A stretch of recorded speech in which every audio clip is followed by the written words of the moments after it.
Hello guys, very good morning to all of you guys. आज मैं आप लोगों के लिए लेकर आई हूँ कुछ एडवांस स्ट्रक्चर सेंटेंसेस। फ्रेंड्स, मैं हमेशा ये ट्राई करती हूँ कि आप लोगों के लिए कुछ इजी मेथड से आपको मैं इंग्लिश सिखा पाऊँ।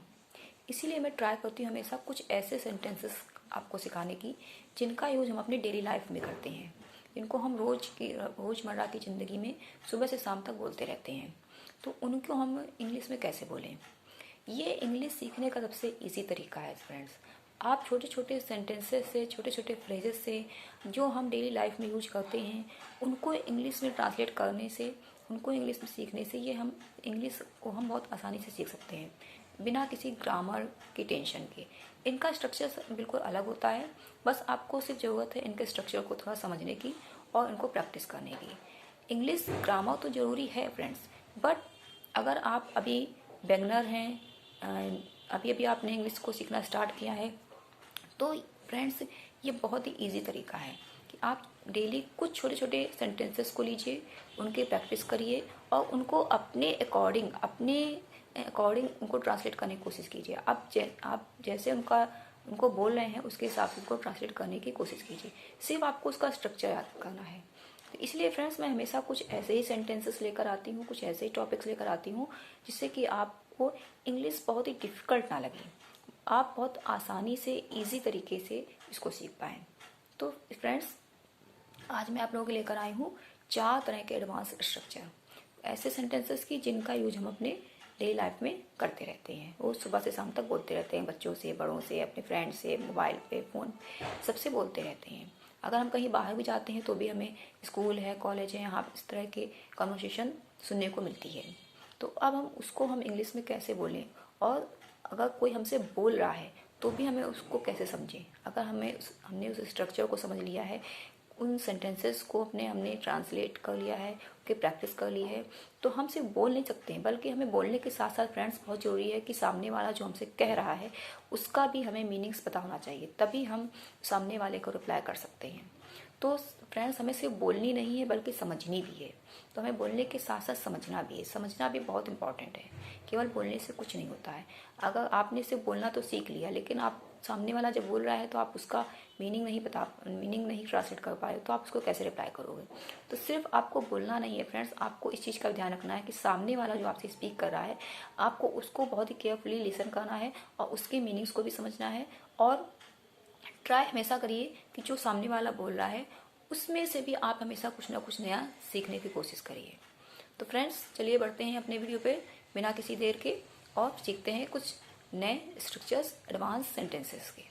तो सबसे पहला फ्रेंड्स है आज मेरा कैसा लगा। जी हाँ, कैसा लगा। इस वर्ड को हम सुबह से शाम तक बहुत बार बोलते हैं, सबसे बोलते रहे हैं, आपको ये कैसा लगा, आपको वो कैसा लगा, आपको मेरी ड्रेस कैसी लगी, आपको ये इवेंट्स कैसा लगा। तो इस तरह से हम बोलते रहते हैं, लेकिन अब इसको हम इंग्लिश में कैसे बोलें। तो चलिए सबसे पहले बात करते हैं कि इसको इंग्लिश में हम कैसे, इसका स्ट्रक्चर क्या होता है। तो कैसा लगा, इन 2 वर्ड्स को हम इंग्लिश में ट्रांसलेट करते हैं हाउ वे हैं दूसरे स्ट्रक्चर की। तो दूसरा है कभी तो। अब कभी तो हम बहुत बोलते हैं, कभी तो ऐसा करो, कभी तो वैसा करो, कभी तो ऐसा होगा, कभी तो ऐसा। अब हम इसको लेकर इंग्लिश में कैसे बोलें। तो इसकी स्पेलिंग होती इसकी इसका जो स्ट्रक्चर होता है, सबसे पहले हम इसको लिखते हैं do ever. Do ever means होता है कभी तो। जब भी आपको कहीं पे बोलना है कभी तो, आप सबसे पहले यूज करेंगे डू एवर। अब इसका स्ट्रक्चर देख लेते हैं। तो do ever plus sentence, do ever plus sentence, do ever को यूज करना है। उसके बाद आपको जो भी सेंटेंस जिस भी टेंस में है, आपको उसकी हेल्पिंग वर्ब, सब्जेक्ट, सब कुछ आपको उसके अकॉर्डिंग लिखना है या बोलना है। तो जैसे मैं आपसे बोलूँ कि कभी तो मुझे फ़ोन कर लिया करो, ठीक है, तो या कभी तो मुझे फ़ोन करो, तो मैं बोलूँगी do ever call me, do ever call मी, कभी तो मुझे फ़ोन करो। डू एवर कॉल मी, कभी तो कॉल मी, फ़ोन करो मुझे, तो कभी तो मुझे फ़ोन करो। कभी तो पढ़ाई कर लिया करो, कभी तो पढ़ाई कर लिया करो, तो do ever do studies, do ever do study. इसी तरह से कुछ और सेंटेंस जैसे ले लेते हैं, कभी तो घर आया करो, कभी तो घर आया करो, या कभी तो घर आओ।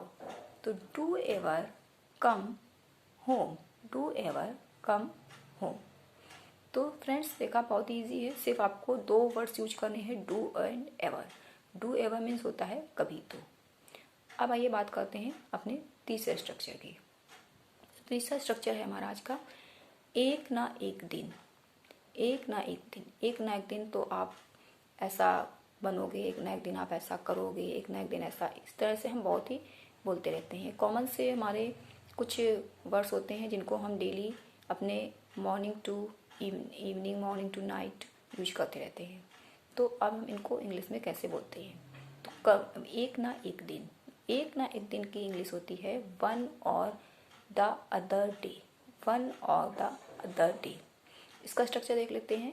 तो one or the other debt plus sentence.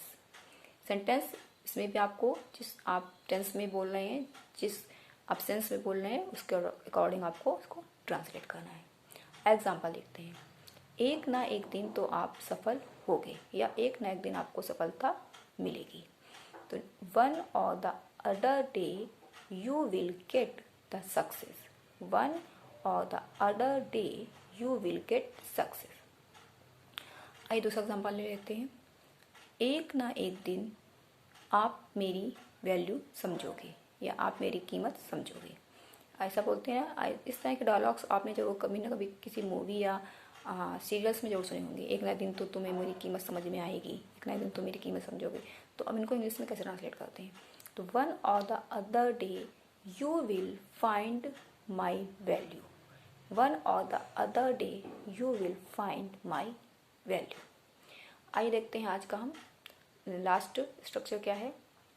Last structure है मानना पड़ेगा, मानना पड़ेगा। इसको भी हम बहुत यूज़ करते हैं। हम इसको अपने सुबह से शाम तक बहुत यूज करते। अरे यार तुम्हें तो मानना पड़ेगा, उसने ऐसा किया, अरे यार तुम्हें तो मानना पड़ेगा, या अरे यार उसको मानना पड़ेगा, वो ऐसा है, वो ऐसा है, उसने। तो इस टाइप से हम बहुत यूज करते हैं फ्रेंड्स। अब हम इसको इंग्लिश में कैसे बोलें। जैसे कि मुझे बोलना है कि हाँ मुझे मानना पड़ेगा, या आपको मानना पड़ेगा कि वह बहुत अच्छी इंग्लिश बोल लेता है, या मुझे मानना पड़ेगा कि वह बहुत अच्छी इंग्लिश बोल लेता है, या वह इंग्लिश में बहुत अच्छा है। जैसा आप अपने जिस सेंस में आप बोल रहे हैं उस सेंस के अकॉर्डिंग आपको ट्रांसलेट करना है। तो मुझे मानना पड़ेगा। तो मानना पड़ेगा का स्ट्रक्चर होता है I have to admit, I have to admit that, I have to admit that plus sentence, I have to admit that plus sentence.